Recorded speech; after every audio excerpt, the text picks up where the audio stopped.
집단적 무의식의 원형에 관하여. 집단적 무의식의 가설은 무의식의 개념과 마찬가지로 처음에는 일반인들에게 낯설지만 곧 친숙한 관념으로 사용되는 그런 개념이다. 카루스나 하르트만에서 주로 발견되는 무의식에 대한 철학적 관념은 물질주의와 경험주의의 파도 속에 뚜렷한 흔적도 남기지 않고 사라졌다가 다시 서서히 자연과학적 입장을 취하는 의학심리학 가운데에서 떠올랐다. 처음에는 무의식의 개념이 억압되거나 잊혀진 내용의 경우를 표시하는 것에 국한되었다.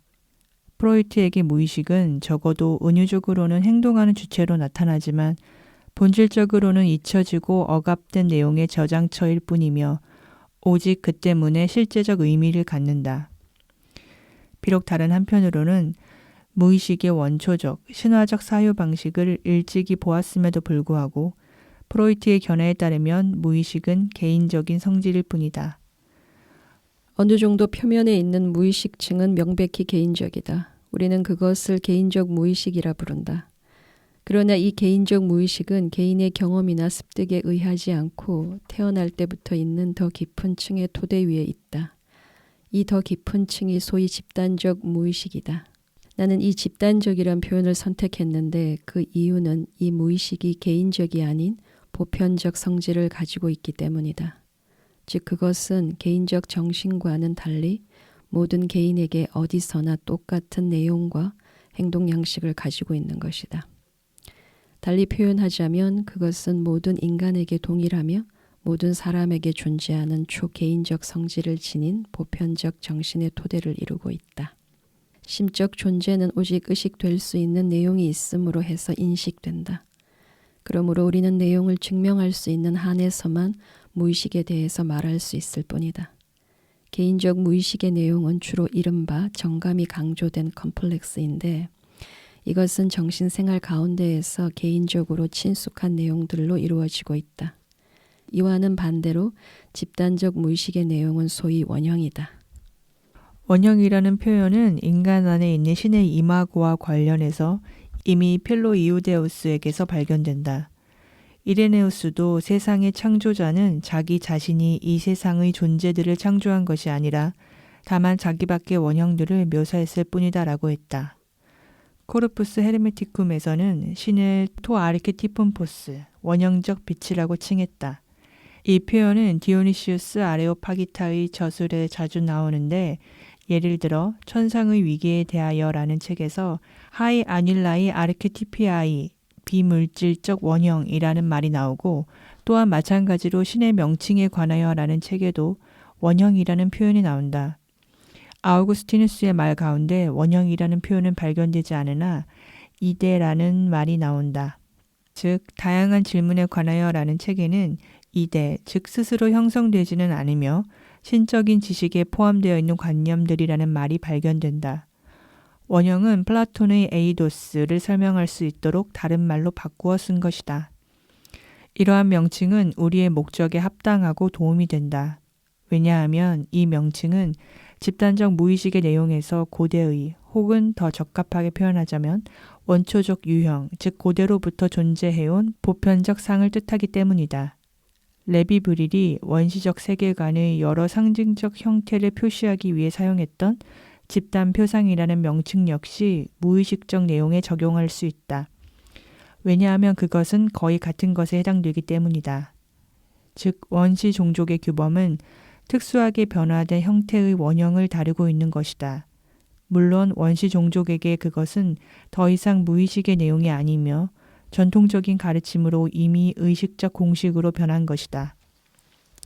이 공식들은 주로 비밀 교의의 형식으로 전달되는데 근원적으로 무의식에서 유래하는 집단적 내용을 전달하는 전형적인 표현이다. 잘 알려진 원형의 다른 표현은 신화나 민담이다. 그러나 이것들도 오랜 시간에 걸쳐 굳어진 특정한 형태들이다. 원형이란 개념은 아직 의식의 가공을 받지 않은 또한 그렇기 때문에 직접적인 정신의 소요성을 나타내는 정신의 내용만을 표시한다는 점에서 집단 표상에는 그저 간접적으로 상응할 뿐이다. 그러한 것으로서 원형은 역사적인 것이 되어버렸거나 역사적으로 부각된 공식과는 적지 않게 다르다. 특히 비의의 더 높은 단계에서 원형은 의식적 가공이 지닌 판단하고 평가하는 영향을 분명히 제시하는 양식으로 나타난다. 이와는 반대로 꿈이나 환상에서 우리가 보는 것과 같은 원형의 직접적인 출현은 예를 들어 신화의 경우보다 훨씬 더 개인적이며 이해하기 어렵거나 소박하다. 원형은 본질적으로 무의식의 내용을 나타내며 그것이 의식화되고 지각됨으로써 변하는 것이다. 즉 원형은 나타나는 그때그때의 개인의 의식에 맞추어 변한다. 원형이 무엇을 뜻하는지는 방금 제시한 원형과 신화, 비의, 민담의 관계를 통해서 분명해졌을 것이다.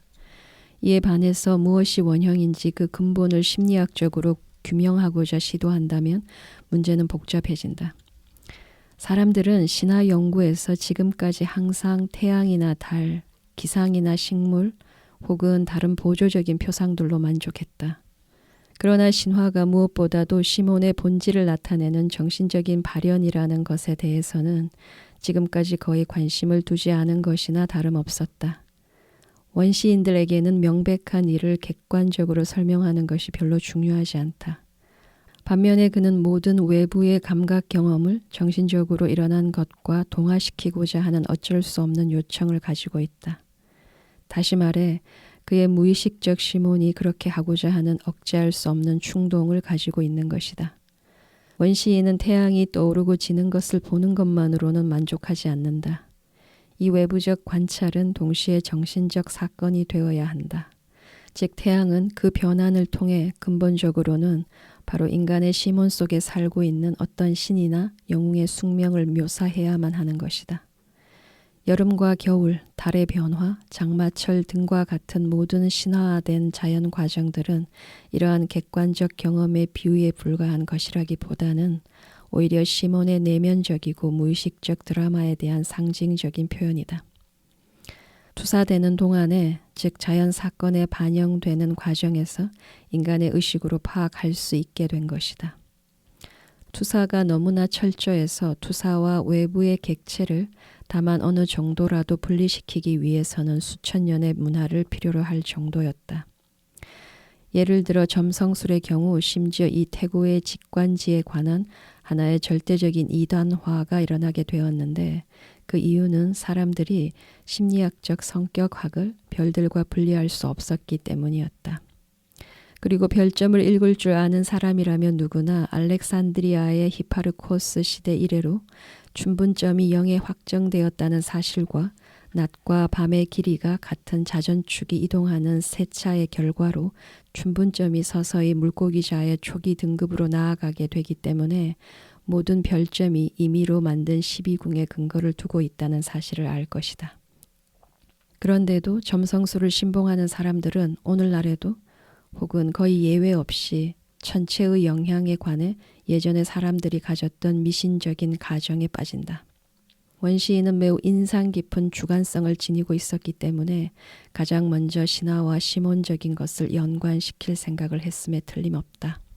원시인의 자연인식이란 근본적으로 무의식의 심적 과정의 언어이며 겉옷과 같은 것이다. 심적 과정이 무의식적이라는 바로 그 이유 때문에 사람들이 신화를 설명할 때 시몬을 제쳐두고 그 밖에 다른 것들만 생각하는 것이다.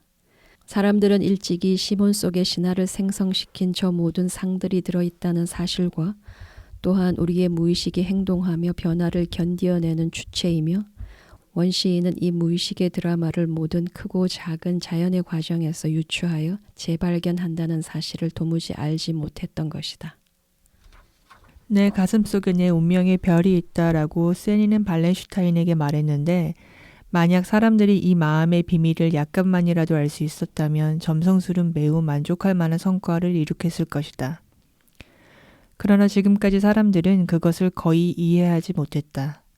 오늘날이라고 그 문제가 근본적으로 잘 풀리지는 장담하기 어렵다. 종족의 가르침은 신성하면서도 위험하다. 모든 비밀스러운 교인은 시몬에 보이지 않는 사상을 이해하고자 추구하며 그 모두가 가장 최고의 권위를 주장한다. 이 원시적인 가르침에서 진실인 것은 우세한 세계 종교들에서는 더욱더 큰 진실에 해당된다. 이 종교들은 원래 비밀스러운 계시의 지식을 가지고 있으며 시몬의 비밀을 장엄한 상들로 표현했다.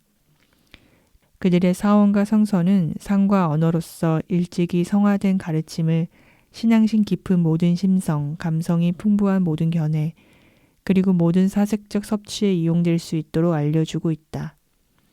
뿐만 아니라 생겨나서 정해진 상이 아름다울수록, 숭고할수록, 또한 더 광대하면 할수록 개인적 경험에서는 그만큼 더 멀리 벗어나 있다고 말하지 않을 수 없다. 우리는 그것을 다만 상상으로 느낄 수 있고 감득할 수 있다. 그러나 원초적 경험은 잃어버린 것이다. 심리학은 왜 경험과학 중에서 가장 늦게 생겨났으며 우리는 왜 무의식을 오래전에 발견하지 못했고 영원한 상들의 보물을 발굴해내지 않았을까? 그 이유는 단순히 우리가 시몬의 모든 것에 대해 직접적인 경험보다 훨씬 더 아름답고 더 광범위한 종교적 형식을 가지고 있었기 때문이다. 많은 사람들에게 기독교의 관념 세계가 퇴색해버렸다 하더라도 그 대신에 동방의 상징적 보고는 아직 경이로움으로 가득 차 있어 바라보는 데서 얻는 즐거움이나 새 옷에 대한 즐거움을 오랜 시간 동안 지속하게 만들고 있다. 그리고 이 밖에도 이러한 상들은 그것이 기독교의 것이든 불교이든 또는 어떤 다른 것이든 간에 아름답고 신비스럽고 예감에 가득 차 있다. 물론 상들이 우리에게 친숙하면 할수록 빈번한 사용으로 더욱 닳아버리고 그 결과 거의 무의미한 모순 속에 캐캐묵은 겉모습만 남아있게 된다. 동정녀 마리아의 출산의 비밀이나 아버지와 아들의 닮은 꼴, 그리고 삼위성이 아닌 삼위일체성은 더 이상 철학적 상상력을 북돋아주지 않는다. 그것은 단순한 신앙의 대상이 되어버렸다. 그러므로 교육을 받은 유럽인들의 종교적 욕구나 신앙의 의미, 철학적 사변으로 동양의 상징들, 신격에 대한 인도의 웅대한 견해, 중국의 도교 철학의 심연의 매혹을 느끼는 것은 별로 놀라운 일이 아니다. 고대 그리스인들의 마음과 혼이 그 옛날 기독교 이념에 사로잡혔던 것과 마찬가지다. 많은 사람들이 처음에는 기독교의 상징에 몰두해서 키에르케고르식 신경증에 얽혀든다. 그러다가 신선하며 이색적인 동양의 상징들에 매혹되는 상태에 이르게 된다. 신과의 관계에서 상징적 의미의 빈곤이 점차로 증가하게 됨에 따라 참을 수 없이 첨예화한 나눠 관계로 발전된 결과로 이제는 유럽이 동양의 상징의 지배 아래 있는 것이 무조건 패배를 뜻하는 것은 아니다. 종교적 감성이 개방되어 있고 살아있음을 증명하는 것이기도 하다. 비슷한 현상을 교육받은 동양인에게서 관찰할 수 있다. 즉 이들은 적지 않게 기독교의 상징이나 동양 정신에는 너무도 어울리지 않는 과학의 마음이 끌릴 뿐만 아니라 그에 대한 이해를 상당히 발달시키고 있다. 사람들이 이러한 영원한 상에 빠지는 것 자체는 정상적인 일이다. 그러기 위해 이 상들이 존재하는 것이다. 상들은 마땅히 끌어당기고 확신하고 매료하며 압도해야 한다. 그것들은 계시의 원초적 자료에서 만들어진 것이며 그때그때의 신격의 최초의 경험을 묘사한다. 그러므로 그 상들은 인간에게 항상 신성의 예감을 열어주는 동시에 신성의 직접적인 경험을 보증한다. 특히 수백 년에 걸친 인간 정신의 노력 덕분에 이 상들은 세계의 질서를 만들어주는 사상의 광범위한 체계 속에 뿌리박고 동시에 강력하며 광범위하게 퍼져 있으며 오래되고 존귀한 교회라고 불리는 기관을 통해 묘사되고 있다. 나의 생각을 가장 잘 설명해 줄 만한 예는 아마도 최근에 시성된 스위스의 신비주의자이며 은둔자인 니콜라우스 폰 플리의 수사의 경우일 것이다. 그의 가장 중요한 체험은 소위 삼위일체 환상이었다. 그는 그 환상에 너무도 골몰하여 암자의 벽에 그것을 직접 그리기도 했다. 이 환상은 자흐젤른의 본당 교회에 보존되어 있는 동시대의 그림 한 점에 묘사되어 있다. 그것은 6칸으로 나뉘어진 만다라로서 중앙에는 왕관을 쓰고 있는 신의 얼굴이 있다. 니콜라우스 수사는 한 독일 신비주의자의 도회가 있는 소책자의 도움을 받아 자신의 환상의 본질을 밝히려고 탐구했으며 그의 첫 체험을 이해할 수 있는 형식으로 만들고자 노력했다. 그는 수년간 그 일에 몰두했다. 내가 상징의 마무리 작업이라고 칭하는 것이 바로 이것이다. 니콜라우스 수사는 그의 입문서에 있는 신비스러운 도식의 영향을 받은 환상의 본질을 깊이 생각한 결과 필연적으로 성스러운 삼위일체, 즉 최고의 선, 영원한 사랑 자체를 틀림없이 직접 보았다는 결론에 이르렀다. 자어젤른에 있는 명철한 표현 또한 이에 일치한다. 그러나 그의 첫 체험은 아주 다른 것이었다. 즉 수사는 황홀경에서 어떤 얼굴을 보았는데 너무도 섬뜩하여 얼굴이 변할 정도였다. 사람들이 그것을 보고 크게 놀랐고 그를 무서워하게 되었다. 그가 본 것은 극도로 강렬한 환상이었다. 여기에 관해 벨플리는 다음과 같이 기술하고 있다. 그에게로 간 모든 사람은 그를 보자마자 크게 놀랐다. 이 놀라움의 원인에 대해서 그는 꿰뚫고 나가는 빛을 보았는데 그것이 사람의 얼굴을 생각하게 했기 때문이라고 말하곤 했다. 그 환상을 보았을 때 그는 심장이 작은 조각으로 파열되는 듯한 공포를 느꼈다고 했다. 공포에 질린 그는 즉시 얼굴을 돌렸고 땅에 쓰러졌다고 말했다. 그래서 지금 그의 얼굴은 타인에게 섬뜩한 것이 되었다는 것이다. 이 환상은 당연히 묵시록 1장 13절에 있는 환상들, 즉 저 기묘한 묵시록의 예수상과 관계가 있다. 7개의 뿔을 가지고 7개의 눈이 달린 괴물스러운 양만이 바로 기괴함이나 진기함에서 이 예수상을 능가할 뿐이다. 이 형상은 복음서의 예수와는 매우 이해하기 어려운 관계에 있다. 그러므로 일찍이 이 환상은 전통적으로 특정한 방식으로 해석되었다. 인도주의자인 칼 보빌리우스는 1508년에 한 친구에게 다음과 같이 썼다. 언젠가 별이 빛나는 밤에 니클라우스 수사가 기도와 성찰에 몰두하고 있을 때 하늘에서 나타난 얼굴에 대해 얘기하겠네. 그는 분노와 위협으로 가득 찬 끔찍한 표정을 하고 있는 사람 얼굴을 보았던 것이네. 등. 이 해석은 묵시록 1장 13절을 통한 현대적인 확충과 아주 잘 일치한다. 다른 환상들도 역시 잊어서는 안 될 것이다. 예를 들자면 곰가죽을 쓰고 있는 예수나 남자이며 여자인 신, 아들로서의 니클라우스 수사 등과 같은 것들이다. 그들은 부분적으로는 도그마와는 매우 다른 특성을 보여주고 있다. 이 위대한 환상은 전통적으로 자어젤른 교회에 있는 삼위일체상이나 소위 순례자를 위한 소책자에 있는 수레바퀴 상징과 관련이 있는 것으로 되어 있다. 즉 니콜라우스 수사는 그를 방문한 순례자들에게 수레바퀴상을 보여주었다. 그는 이 그림에 몰두하고 있었음에 틀림없다. 블랑케는 전통적 견해와 반대로 환상과 삼위일체상 사이에는 어떠한 연관도 없다는 견해를 가지고 있다. 그러나 이런 회의적 태도는 좀 지나친 것 같다. 수레바퀴 그림에 대한 수사의 관심에는 어떤 이유가 있었을 것이다. 그러한 종류의 환상들은 흔히 정신적 혼란과 분열을 일으킨다. 감싸는 원, 만다라가 정신적 혼돈 상태에 대해 예로부터 전해 내려오는 해독제임을 우리는 경험을 통해 배웠다. 그러므로 수사가 바퀴 상징에 매료되었던 것은 아주 납득할 만한 것이다. 끔찍한 환상을 신의 체험으로 해석하는 것 역시 빗나간 일은 아닐 것이다. 위대한 환상과 자어젤른의 삼위일체상이나 수레바퀴 상징 사이의 연관성은 내적 심리적 근거로 볼 때 매우 있을 법한 것으로 여겨진다. 도그마의 안내나 성서 해석의 주에 없이 마치 화상과도 같이 니콜라우스 수사의 관조 세계를 뚫고 들어온 이런 분명 무시무시한 환상은 그것을 시몬과 시몬의 전체적 개관 속에 배열시킴으로써 장애를 일으킨 마음의 균형을 다시 복구시키기 위해서는 물론 더 긴 동화 작업을 필요로 했다. 이와 같은 체험은 당시 확고부동한 교리의 바탕 위에서 일어났는데 이것은 무시무시하며 생동적인 것을 삼위일체 이념의 아름다운 구체성으로 변화시켜 구해냄으로써 그 동화 능력을 입증했다. 그러나 이러한 대결은 환상 자체 혹은 환상의 비밀스러운 사실성에 전혀 다른 토대 위에서 이루어졌을 수도 있었을 것이다. 그렇게 되었더라면 아마도 기독교적 신의 개념에 불리했을 것이고 니콜라우스 수사 자신에게는 분명 더 크게 불리한 것이 되었을 것이다. 그는 아마 성자가 아닌 이교도가 되어 어쩌면 자신의 생을 화영장에서 마쳤을 수도 있었을 것이다.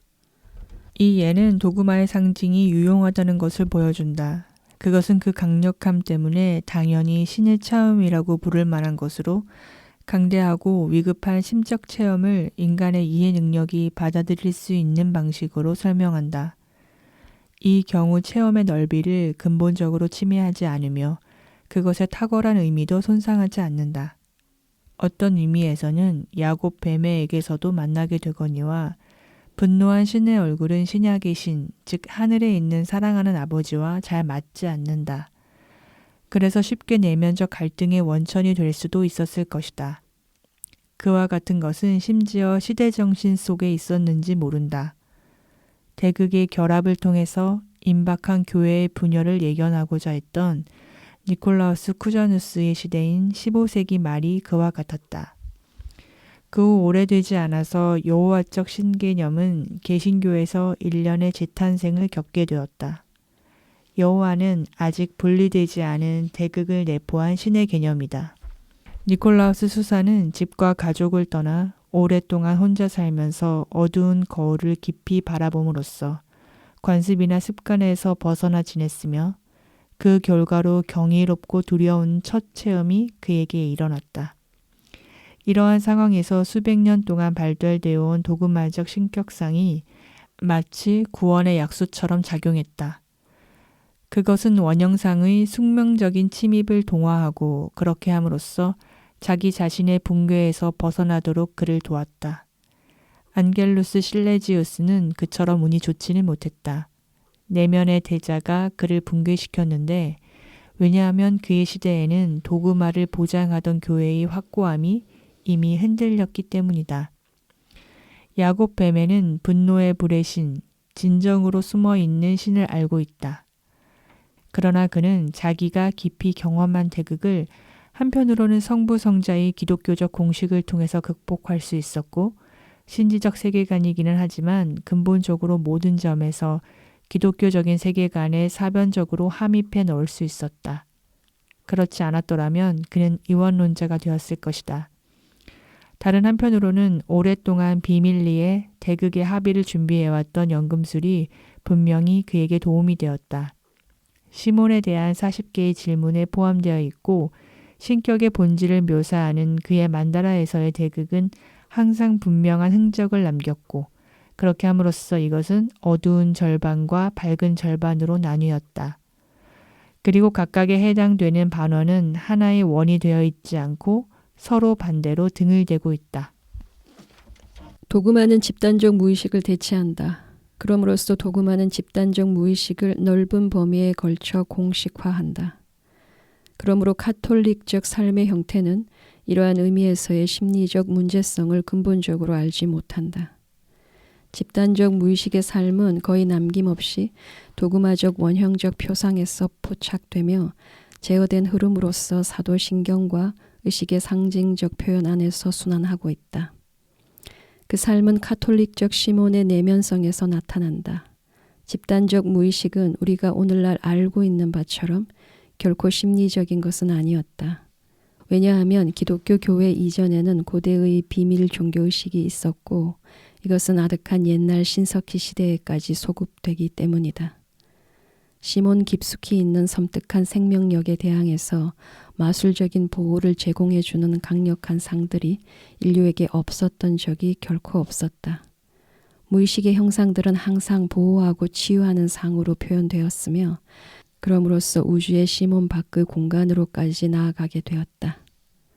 그러나 종교개혁의 성상 파괴 운동은 말 그대로 성스러운 상의 보호벽에 큰 균열을 일으켰고 그 이후로는 하나씩 차례차례로 부서져 떨어져 나가 불쾌한 것이 되어버렸다. 자라나는 이성과 충돌하게 되었기 때문이다.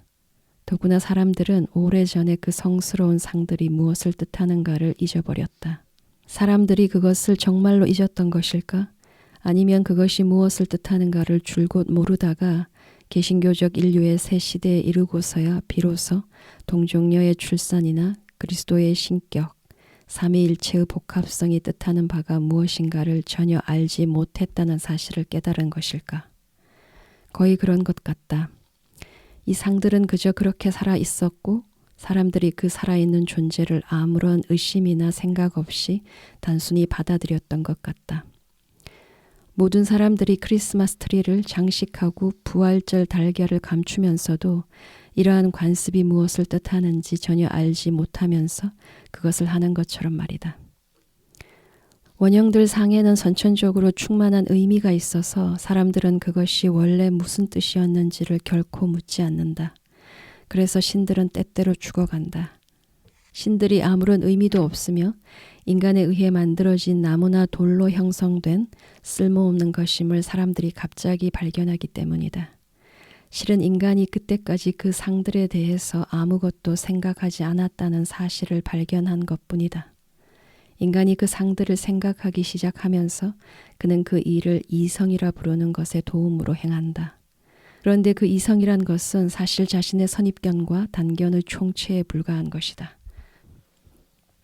개신교의 발달사는 끊임없는 우상 파괴의 역사다. 하나의 벽이 다른 벽에 이어 허물어졌다. 그리고 일단 교회의 권위가 한번 흔들리자 이 파괴는 그다지 어려운 일도 아니었다.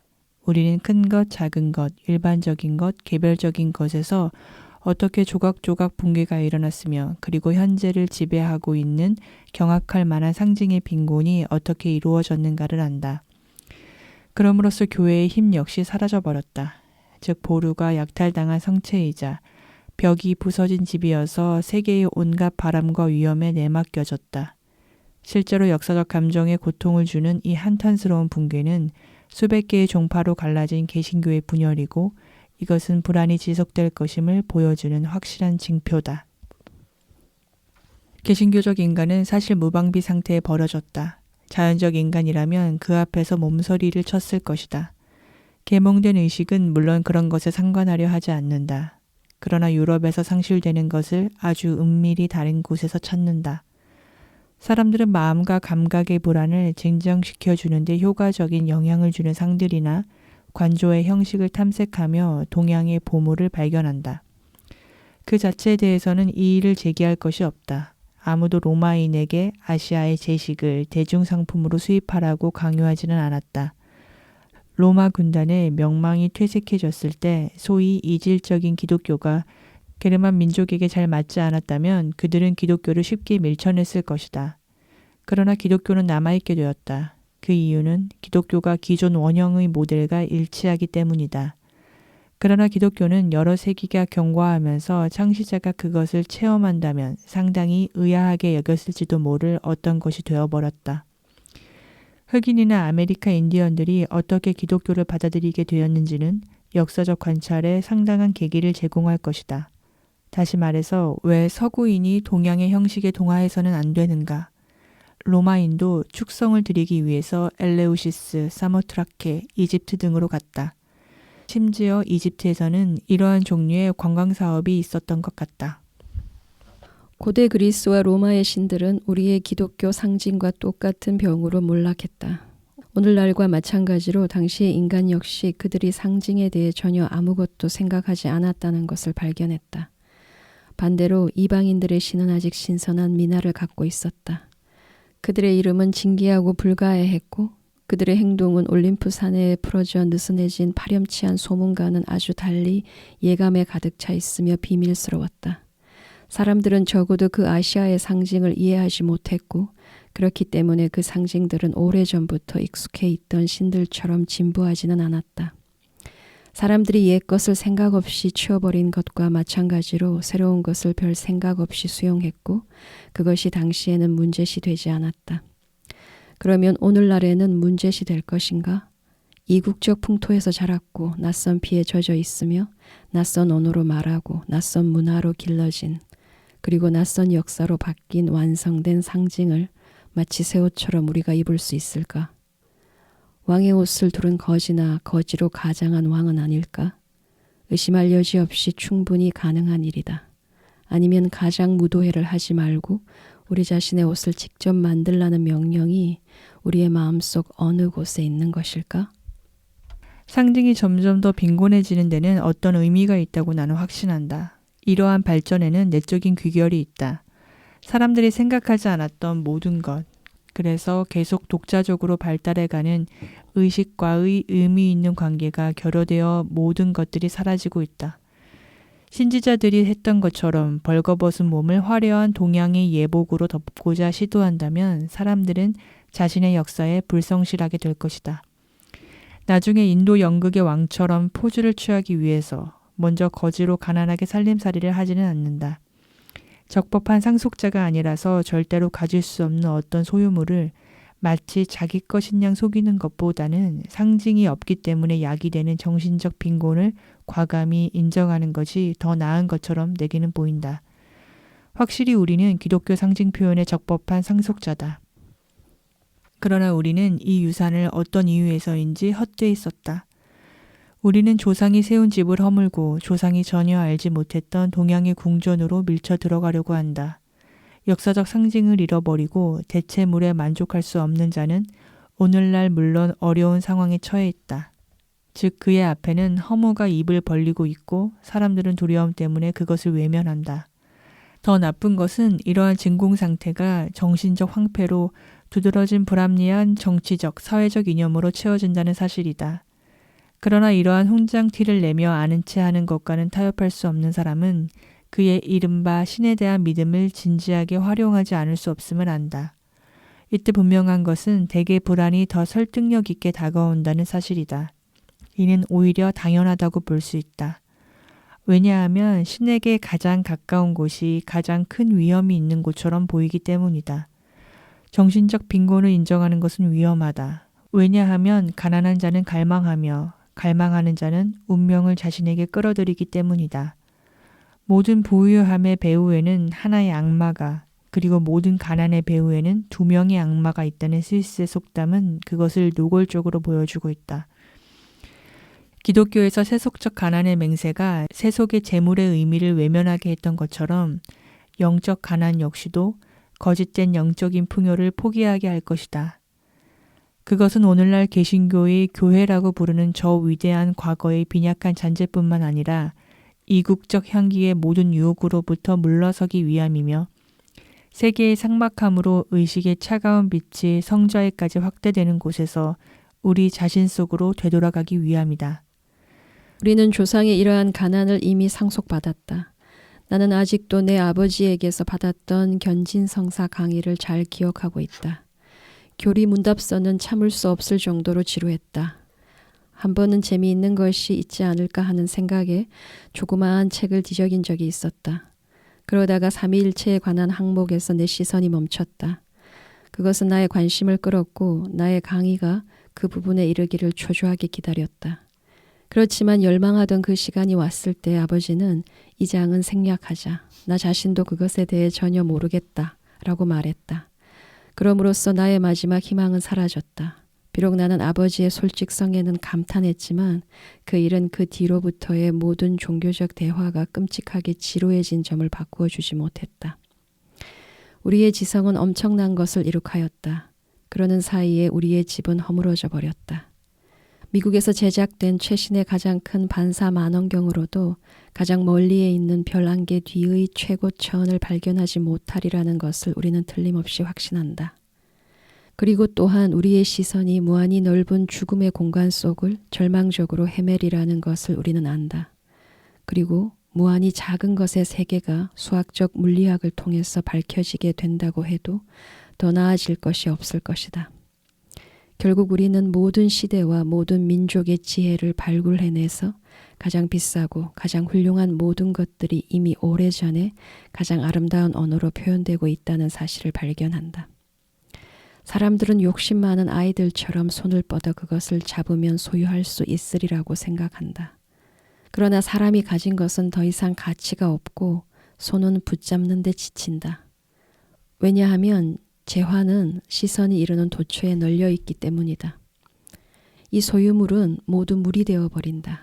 그리고 사전에 이 지혜는 옳고 저 지혜는 나쁘다고 말해주는 구원의 망상에 빠져 있지 않다면 적어도 한 명 이상의 마술 견습생은 이처럼 스스로가 불러낸 하천에 익사한다. 연금술사들로부터 예언적 사명을 갖고 있다고 믿는 불안한 환자들이 생겨나는 것이다. 왜냐하면 지혜의 옳고 그름을 인위적으로 분리함으로써 시몬의 긴장으로부터 항상 자신의 악습의 동반자를 찾고 싶어하는 아편 중독자의 고독이 생겨나기 때문이다. 우리들의 본래의 유산이 사라져 버렸을 때 헤라클레이토스의 말로 표현하자면 모든 정신 또한 불타는 높은 곳에서 내려왔다. 그러나 정신이 무거워지면 그것은 물이 되고 지성은 악마처럼 외람되게 이전에 정신이 앉아있던 왕좌를 차지한다. 정신은 아마도 시몬에 관한 권능의 나라를 부당하게 차지할 수 있을 것이다. 그러나 인간의 칼이나 망치인 속세에 덧없는 지성은 그럴 수 없다. 정신세계 창조자 시몬의 아버지도 그럴 수 없다. 클라게스가 주장한 말의 목적이 아마 여기에 있었을 것이고 쉘러가 말한 정신의 부흥은 충분히 겸허한 것이었다. 왜냐하면 두 사람 모두 정신이 위가 아닌 아래에, 불이 아닌 물이었던 시대에 속하기 때문이다. 그러므로 소피아가 잃어버린 아버지 비토스를 찾듯이 시몬의 길은 물에, 시몬의 바닥에 쉬고 있는 그 어두운 거울에 이른다. 항상 영적으로 가난한 상태, 즉 시종일관 끝까지 살아남았던 개신교회의 진정한 유산을 스스로 선택한 자는 물에 이르는 시몬의 길에 다다른다. 이 물은 이제 은유적인 사실이 아니며 어두운 정신에 대한 살아있는 상징이다. 나는 이것을 많은 사례를 대신할 만한 하나의 구체적 예에서 설명해 보도록 하겠다. 개신교의 한 신학자는 다음과 같은 꿈을 자주 꾸었다. 그는 언덕에 서 있으며 아래에는 깊은 계곡이 있고 그 계곡 안에는 어두운 호수가 있다. 그는 지금까지 자신이 호수에 다가가는 것을 항상 막는 무언가가 있다는 것을 꿈에서 알고 있다. 이번에야말로 가까이 물에 가리라고 그는 결심한다. 물가에 가까이 가자 어두워지고 으스스해졌다. 갑자기 돌풍이 물 표면 위로 스쳐 지나갔다. 이때 공포감이 그를 사로잡았고 잠에서 깨어났다. 이 꿈은 자연적인 상징의 내용을 보여준다. 꿈을 꾼 사람은 자기 자신의 깊은 내면으로 들어가고 그 길은 그를 신비스러운 물에 이르게 한다. 그리고 여기에서 베데스다 연못의 기적이 일어난다. 즉 천사가 내려와서 물을 만지며 그럼으로써 물은 치유의 힘을 갖게 된다. 꿈에서 그것은 바람, 원하는 곳에서 부는 푸이노마다. 물을 솟행케 하는 기적을 불러일으키기 위해서 인간이 물로 내려와야 할 필요가 있다. 그러나 물 위를 스쳐 지나가는 정령의 입김은 섬뜩하다. 그 원인이 인간이 아닐 경우 혹은 인간이 그 원인을 모르는 모든 것에서 그렇게 느끼듯이 물 위를 스쳐 지나감으로써 눈으로 볼 수 없는 어떤 존재, 누멘이 암시된다. 그것은 인간의 어떤 기대나 자의적 계략도 활기를 넣어주지 못했던 것이다. 그것은 스스로 살며 전율이 인간을 엄습한다. 인간에게 있어 정신이란 항상 오직 사람이 믿는 것, 스스로 만드는 것, 책에 있거나 그것에 관해 사람이 말하는 것만 해당되었다.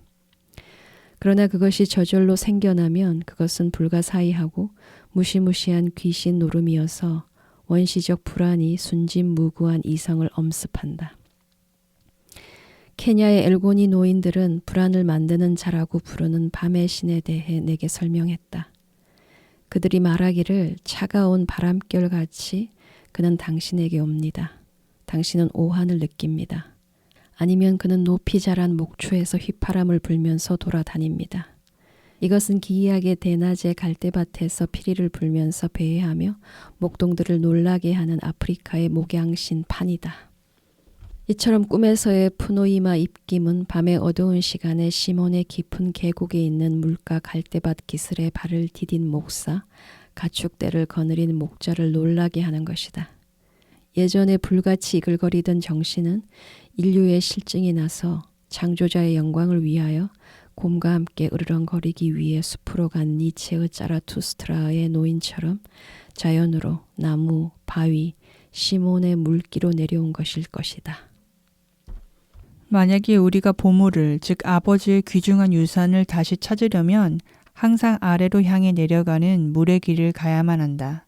시몬에 대한 영지주의 창가에서는 아버지인 왕의 왕관에서 없어진 진주를 찾기 위해서 부모가 아들을 보낸다.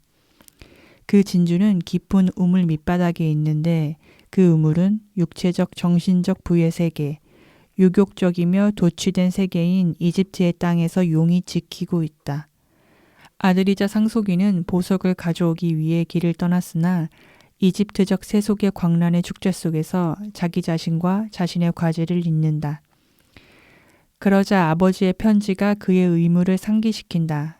그는 길을 떠나 물가로 가서 어두운 깊은 우물 속으로 들어가고 그곳 바닥에 있는 진주를 찾아서 마침내 그것을 최고의 신격에게 헌납한다. 바르데사네스가 써서 보냈다는 이 찬가는 우리 시대와 한 가지 이상의 공통적인 관점을 가진 시대에서 나온 것이다. 인류는 구하고 기다렸다. 그것은 구세주의 상징이 된 샘물에서 나온 물고기, 시면으로부터 끌어올림이었다. 내가 이 글을 쓸 때 밴쿠버에 있는 낯선 사람에게서 편지 한 통을 받았다. 그는 연속해서 물이 나타나는 다루고 있는 자신의 꿈이 궁금했다. 꿈을 꾸면 거의 매번 물에 관한 것이 나타났습니다. 목욕을 하든가 변기가 흘러넘치든가 관이 터지거나 내 집이 물가로 휩쓸려 가기도 하고 아는 사람이 막 물속으로 들어가려는 것을 본다든가 내가 물에서 나오려고 하거나 목욕 중에 욕조의 물이 흘러넘칩니다. 물은 가장 잘 알려진 무의식의 상징이다. 계곡에 있는 호수는 무의식이다. 그것은 어느 정도 의식의 아래에 있기 때문에 흔히 하의식으로 표기되기도 하여 종종 의식보다 못하다는 인상을 준다. 물은 계곡의 신이며 그 성질이 물과 같은 도의 수령이며 음이 흡수된 양이다. 그러므로 물은 심리학적으로 무의식화된 정신이라고 불린다. 그러므로 신학자의 꿈 역시 그가 베데스다 연못의 치유 기적과도 같은 살아있는 혼의 작용을 물가에서 체험할 수 있다고 분명 말해주고 있는 것이다. 깊이 하강하는 것은 항상 상승에 선행하는 것 같다. 어떤 신학자는 다음과 같은 꿈을 꾸었다. 그는 산 위에서 일종의 성배의 성을 바라보았다. 그는 산자락을 향해 직선으로 뻗어 있고 위로 올라가는 것처럼 보이는 길을 걷고 있었다.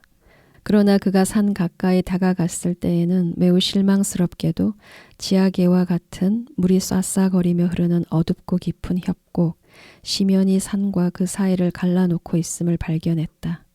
가파른 오솔길이 시면으로 나 있었고 반대편에서 다시 어렵게 위로 오르도록 되어 있었다. 그러나 가능성은 희박해 보였다. 그리고 나서 그 사람은 꿈에서 깨어났다. 여기서도 꿈꾼 사람이 밝은 위쪽으로 오르기 위해서는 우선 어둡고 깊숙한 곳으로 들어가야 할 필요성이 있음을 알게 되고 그것이 더 높이 오르기 위해서 절대로 필요한 조건임이 드러난다. 이 시면에는 위험이 있고 영리한 자는 그것을 피한다. 그러나 그렇게 함으로써 용감하지만 영리하지 못한 모험을 통해 얻을 수도 있을 보배를 경솔하게 놓쳐버린다. 꿈을 꾼 사람의 진술은 정신을 오직 높은 곳에 존재하는 어떤 것으로만 알고 있는 의식의 강한 저항에 부딪힌다. 정신은 겉보기에는 항상 위로부터 온다. 아래로부터는 모든 음울한 것, 사악한 것이 온다. 이 개념에서 정신은 최고의 자유, 시면 위를 떠다니는 것, 지하계적인 것의 구속으로부터의 벗어남을 뜻하고 또한 그럼으로써 그런 상태로 하고 싶지 않은 모든 불안 근심으로부터의 피난처를 뜻한다. 그러나 물은 지상적인, 만질 수 있는 것이며 충동이 지배하는 육체의 액체, 혈액이자 피비린내 나는 성질, 동물의 냄새이며 열정이 가득 찬 육체성이다. 무의식은 정신적으로나 도덕적으로 뚜렷한 의식의 대낮의 밝음에서부터 예로부터 교감신경으로 불리는 저 신경계 아래쪽까지 미치는 그런 정신이다. 대뇌 척추계처럼 지각이나 근육 활동을 유지하고 그럼으로써 둘러싸고 있는 공간을 지배하는 것이 아니고 감각기관 없이 삶의 균형을 얻고 매우 비밀스러운 방법으로 동시에 흥분됨으로써 다른 생명의 가장 내면에 있는 존재로부터 오는 기법을 전해줄 뿐만 아니라 이 내면의 작용에 영향을 끼친다. 그것은 그러한 의미에서 극도로 보편적인 체계, 모든 신비적 융합 고유의 토대다. 반면에 뇌 척수 기능은 자아가 명확하게 분리하는 데서 절정에 달하고 항상 공간 매체를 통해서 표면적인 것과 외형적 형식을 파악하려 한다. 후자는 모든 것을 외부적인 것으로 체험하나 전자는 모든 것을 내면적인 것으로 체험한다. 무의식은 이제 일반적으로 일종의 밀폐된 개인의 내밀한 삶으로 간주된다. 이것을 성경은 마음이라고 칭하며 특히 온갖 사악한 생각의 근원이 되는 장소로 해석하고 있다. 심실에는 나쁜 피의 귀령, 성급한 분노, 취약한 관능이 살고 있다. 의식에서 바라보면 무의식은 그렇게 보인다. 그러나 의식은 본질적으로 모든 것을 나누어 분리시키고 개별화해서 보는 대뇌의 일인 듯하다. 무의식도 마찬가지여서 전적으로 나의 무의식으로 간주된다. 따라서 일반적으로 무의식으로 내려가는 사람은 좁은 자기중심적 주관성에 빠지고 막다른 골목인 심적인 지하세계의 동굴에 살게 됨으로써 모든 악한 동물의 공격에 내맡기게 된다고 생각한다. 물의 거울을 들여다본 사람은 물론 먼저 자기 자신의 상을 본다. 자기 자신에게로 가는 자는 자신과의 만남을 무릅쓰게 된다. 거울은 아첨하지 않고 그 안에 보이는 것을 충실하게 보여준다. 즉 연극 배우의 가면인 페르조나로 가리고 있었기 때문에 우리가 결코 세상에 내보이지 않았던 그 얼굴을 충실하게 내보인다. 거울은 가면 뒤에 있으며 진정한 얼굴을 보여준다. 이것은 내면으로 향하는 길에서의 첫 번째 담력 시험이다. 많은 사람들을 겁먹게 하기에 충분한 시험이다. 왜냐하면 자기 자신과의 만남이란 불쾌한 일에 속하기 때문이다. 모든 부정적인 것을 환경에 투사하는 동안은 그것을 피해갈 수 있을 것이다. 따라서 자신의 그림자를 보고 그것을 아는 데서 오는 고통을 참고 견뎌낼 수 있다면 비로소 과제의 작은 부분은 해결된다. 우리는 최소한 개인적인 무의식을 지향하는 것이다. 그림자는 인격에 살아있는 부분이며 그렇기 때문에 어떠한 형태로든 함께 살아가려고 한다. 사람들은 그것을 무시할 수도 없고 그것이 해롭지 않다고 꾸밀 수도 없다. 이 문제는 극도로 어렵다. 그 이유는 그것이 인간 전체를 불러낼 뿐만 아니라 자신의 절망감과 무능력을 상기시키기 때문이다. 강한 성질은 이러한 시사를 좋아하지 않으며 선악의 어떤 영웅적인 피안을 회상해 내고는 매듭을 풀기보다는 단칼에 잘라버린다. 그러나 청구서는 언젠가는 집을 내어야 한다. 사람들은 자기 자신의 수단만으로는 풀 수 없는 문제가 있다는 것을 인정해야만 한다. 그러한 자의는 정직함, 진리, 현실성의 장점을 갖는다. 그럼으로써 집단적 무의식의 보상적 반응에 대한 근거가 마련된다. 다시 말해서 사람들은 이제 도움이 되는 착상에 귀를 기울이거나 이전에는 말로 표현하지 않았던 생각을 인지하게 된다. 사람들은 아마 이러한 순간의 모습을 드러내는 꿈에 주의하게 되거나 혹은 바로 이 시기에 우리에게서 일어나는 어떤 사건을 생각하게 될 것이다. 사람들이 그러한 태도를 갖는다면 인간의 더 깊은 본성에 깃들어 있는 유용한 힘은 깨어나게 되고 영향을 줄 수 있다. 왜냐하면 무력함이나 유약함이 인류의 영원한 체험이며 영원한 문제이기 때문이다. 또한 거기에 대한 영원한 해답도 있다. 만약 그렇지 않다면 인류는 이미 오래전에 몰락해버렸을 것이다. 할 수 있는 모든 것을 하였을 때 만약 알았더라면 할 수 있었을 것만 남아있게 된다. 그러나 인간은 자기 자신에 대해서 얼마나 알고 있는가? 총체적인 경험에 비하면 극히 적다. 그러므로 무의식에는 아직도 많은 공간이 남아있다. 주지하는 바와 같이 기도는 이와 비슷한 태도를 요구하고 그렇기 때문에 또한 이에 상응하는 효과를 보인다. 집단적 무의식에 필요한 또는 요구되는 반응은 원형적으로 형태를 갖춘 관념에서 드러난다. 자기 자신과의 만남은 우선 자신의 그림자와의 만남을 뜻한다. 그림자는 물론 좁은 길이며 좁은 문인데 깊은 우물로 내려가는 자는 그것의 고통스러운 협소함을 감내해야 한다. 그러나 사람은 자신이 누구인가를 알기 위해서 자기 자신을 알아야 한다. 왜냐하면 죽음 후에 오는 것은 예측할 수 없게도 무한한 크기의 엄청난 불확실성이며 외향상으로는 내면도 외면도 위도 아래도 이것도 저것도 내 것도 내 것도 선도 악도 아니기 때문이다. 그것은 모든 생명체가 떠돌아다니는 물의 세계인데 여기에서 교감신경의 영역, 모든 생명체의 시몬의 영역이 시작되며 나는 이것저것으로 분리될 수 없고 내 속에 있는 타인을 체험하며 타인은 자아로서 나를 체험한다. 집단적 무의식은 밀폐된 개인적인 체계가 아니다. 그것은 전 세계적으로 넓게 열려있는 객관성이다. 나는 일상의 의식에서는 항상 객체를 가지고 있는 주체이지만 그와는 완전히 반대로 나는 모든 주체들의 객체이다. 그곳에서 나는 가장 직접적으로 세계와의 유대를 맺고 있어서 내가 실제로 누구인가를 쉽게 잊어버린다. 이 상태를 표시하는 데는 망연자실이란 적절한 말이 있다. 그러나 이 자기는 세계 또는 하나의 의식을 알 수 있다면 하나의 세계다.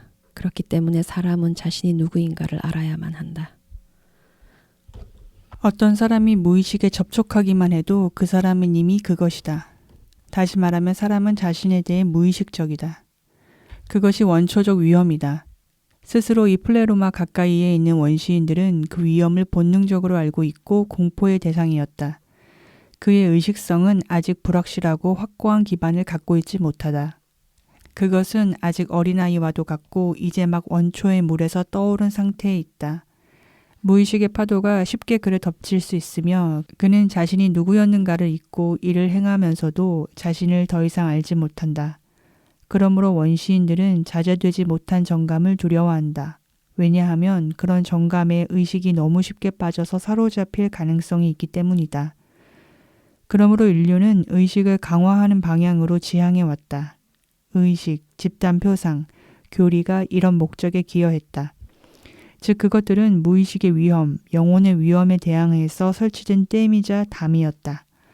그러므로 원시의 의식은 강신술, 탈마법, 흉조 예방, 위로, 정화, 그리고 이와 비슷한 것들, 즉 마술적으로 유익한 형상을 만들어내는 것으로 이루어지고 있다. 이처럼 고대로부터 설치되었던 울타리는 후에 교회의 토대가 되었다. 그러므로 상징이 오래되고 쇠약해지면 허물어져 붕괴되어 버리는 울타리가 있는 것이다. 그러면 물은 더 높게 솟아오르고 무한한 재앙이 인류에게 닥쳐온다. 타우스 플레블로의 종교 지도자인 로쿠 테넨테 고베르나도르라고 하는 사람은 언젠가 나에게 다음과 같이 말했다. 미국인들이 우리의 종교를 파괴시키는 것을 중단해야 합니다. 만약 우리의 종교가 몰락해서 우리가 우리의 아버지인 태양이 하늘 위로 올라가는 것을 도울 수 없게 된다면 미국인과 모든 세계는 10년 내로 어떤 것을 체험하게 될 것입니다. 즉 그러면 태양은 다시 떠오르지 않을 것입니다. 다시 말하면 밤이 되어 의식의 빛은 사라지고 어두운 무의식의 바다가 밀려 들어온다는 것이다.